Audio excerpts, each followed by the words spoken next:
Thank you. Hi guys. I hope everybody can hear me in the next room as well. They can't see me, but that's okay. I think that's better for you. So let's start. Let's jump right in.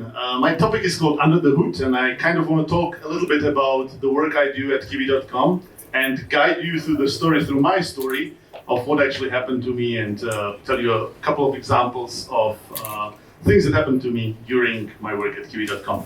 So first of all, let's start with Kiwi. How many of you don't know Kiwi.com? Okay, there's a couple of people. All right. How many of you do know how Kiwi.com works? All right, employees can put their hands down. All right, there's a couple of people here. All right, so how does it work? Well, you select a destination and it picks a flight for you, some price, something like that. Okay, so why is... Let's rephrase the question. Why is Kiwi.com unique?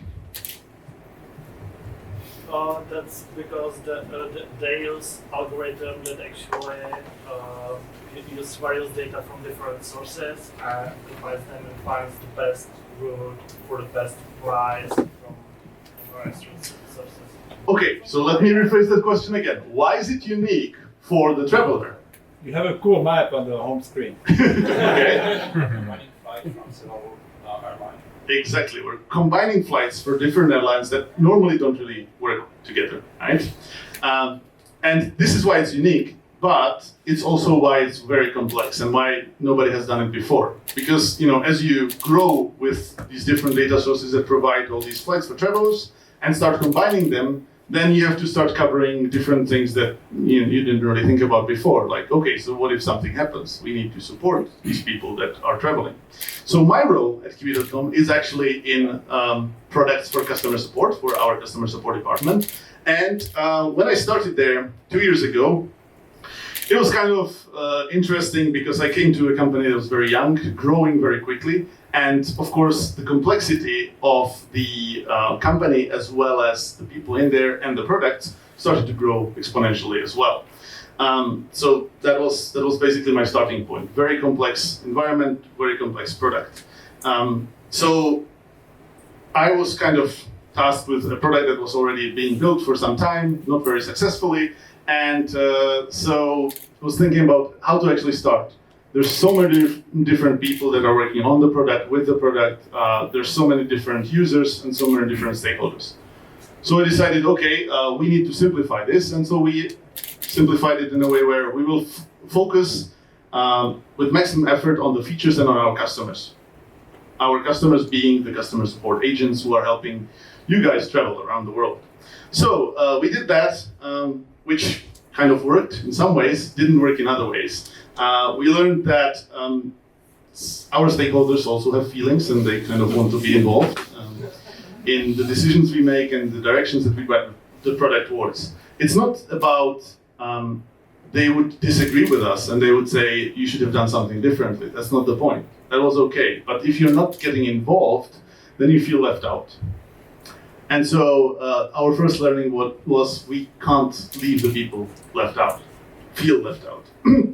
And of course, the second part is you have to understand your stakeholders. One of the struggles I had recently was with understanding one of the features we have. We have service packages. So basically, if you're traveling somewhere, you can purchase an extra service package to get better customer support, and there's some other things. That's not really important. But there's a new concept of the service packages. We want to improve them. And when we started discussing this, we had some concerns because customer support will get impacted heavily. And so what should we do about this? And we started talking about it, and we thought there are some bad ideas in there. So we were thinking about how could even people like Oliver, our founder, or other people in the management, how could they allow this to happen? It doesn't make sense, right? There's things that don't make sense. And then I was talking to one of my colleagues who's actually here. I asked him, hey, this doesn't make sense. There's a lot of problems here. And he started explaining to me from his point of view what this service packages feature is about. And he was like, okay, so here we have our search, here we have our booking page, and here you can, the customer purchase it, and then you can take care of your purchase in your manage my booking basically page. So that's the customer journey, right? And customer support is not there at all. It wasn't mentioned at all. And I realized that when we're talking about these features, everybody has a very different perspective. I have customer support in mind because this is the only thing we're doing all day, every day.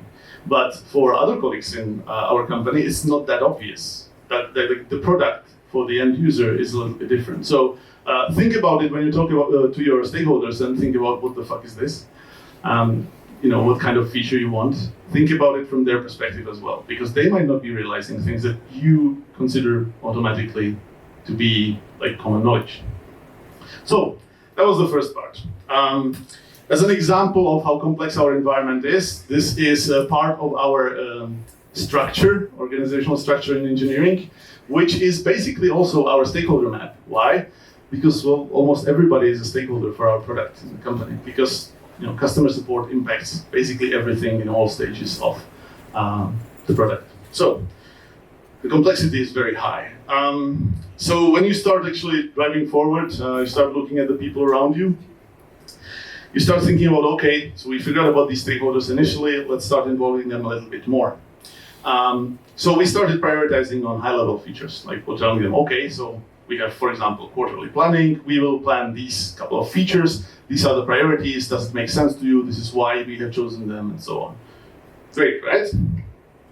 Well, it is great when you're doing it, but then at the end of the quarter, for example, you implemented some features, something did go well, something didn't, and then the stakeholder asks you, okay, so where is this feature? Right? This specifically was about, okay, we need to highlight these partner cases. Okay, where's this feature?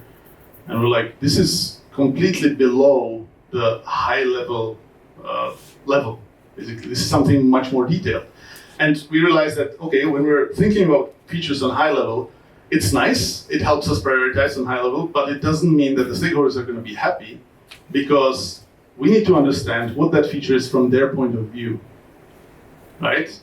What is important for them? It could be, okay, we have this big black box, that's the feature that we're talking about, and if you don't look into it, you don't know what's in there, you don't know what's important for the stakeholder. So think about it, when you're talking about high-level features, very simple thing is, you should ask your stakeholders how they understand the features. It's not just a presentation of, hey, this is what we're doing, this is what we're doing for the quarter, and that's it.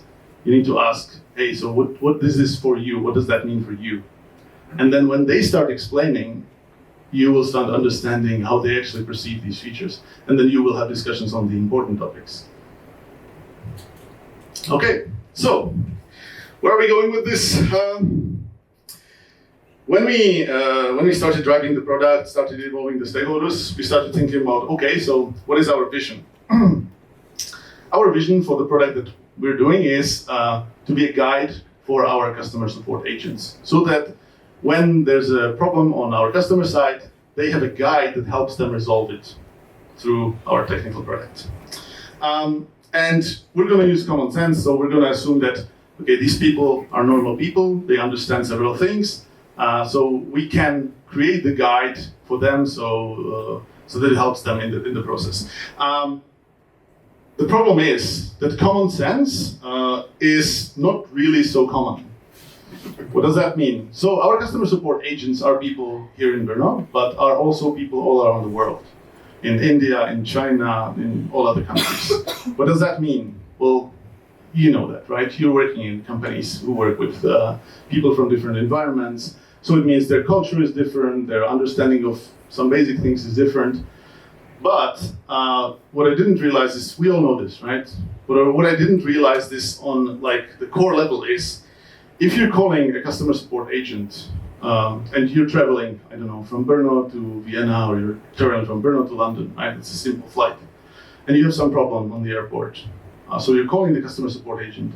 And if it's someone who's sitting in India, the problem is they've never been on an airport, right? This was like big aha moment for me, where we realized, oh, but like, we can't assume they understand what the customer's problem is if they've never experienced anything like that, if they've never been to the airport, for example.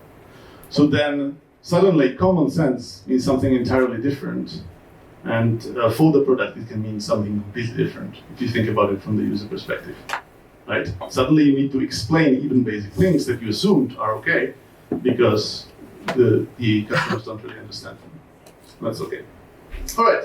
So last part is we looked kind of inside our product and we thought, okay, so right now we're implementing some new features, and with these new features we can save some money for the company.